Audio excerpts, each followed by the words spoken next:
Hello everyone, this is Blanca and I hope you're having a good morning, afternoon or evening. If you have not done so, please consider subscribing to my channel. In today's video, I'm going to be creating a springtime card using this stamp set.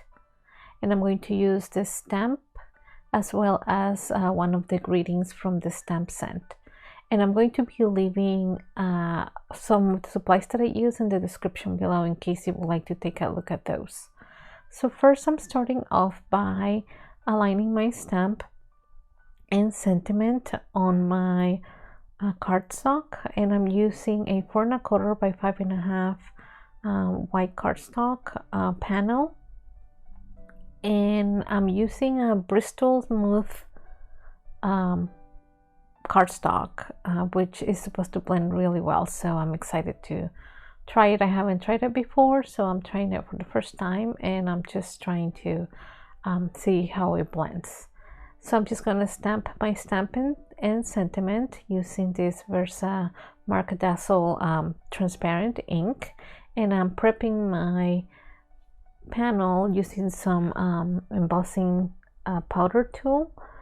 And I'm going to be stamping this several times because I really want to get a good impression.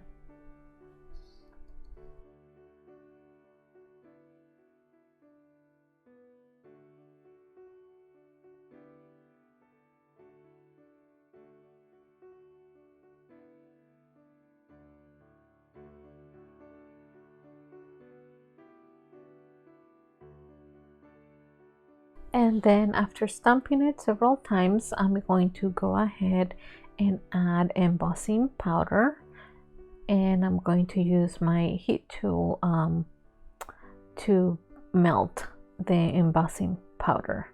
So as you can see here, you can barely see it, but it looks really nice.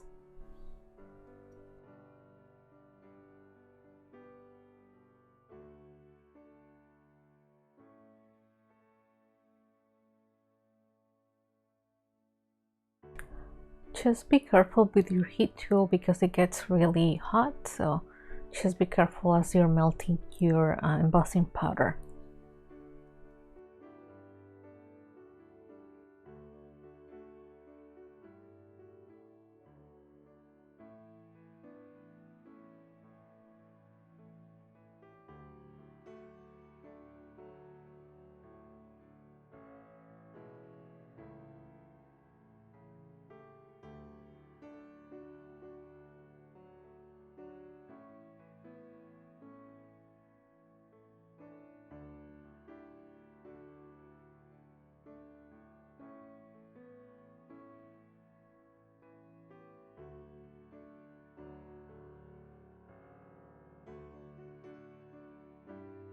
Now I'm going to go ahead and use Distress Oxide Inks, Squeeze Lemonade and Ripe Persimmon to do ink blending here. And I'm using some brushes to do this. So I'm going to do half of it with the orange Distress Oxide ink and the other one with the yellow one.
At this point, I like the blend, but I wanted the color to be a little bit stronger, so I went and added a second layer of blending.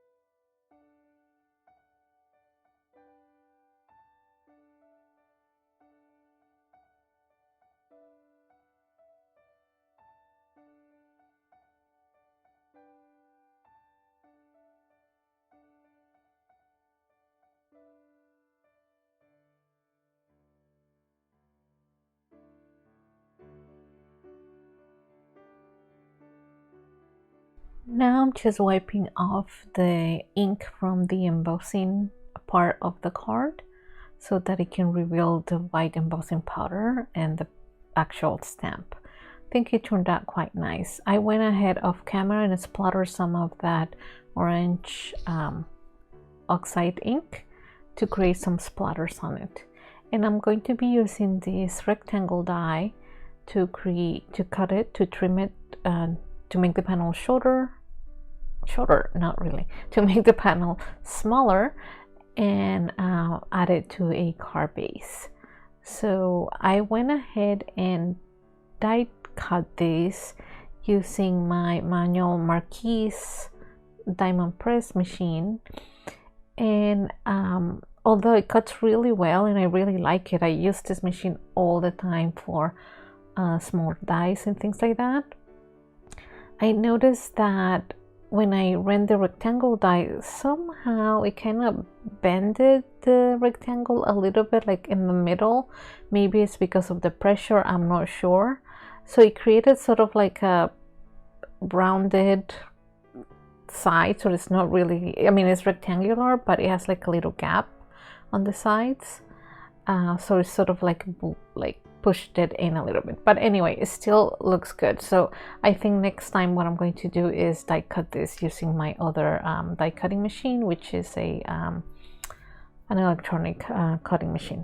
But I like how the panel looks, so I'm going to go ahead and add this to my card base.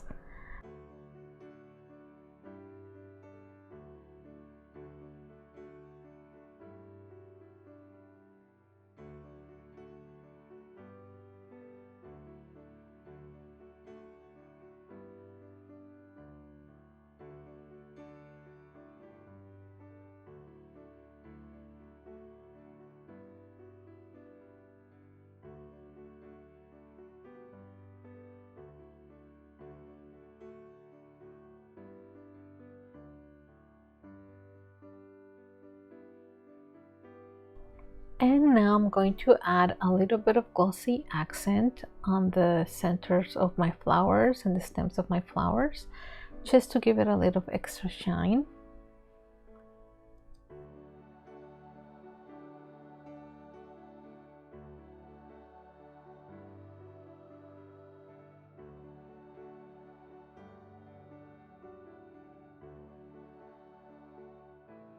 And here is the finished card.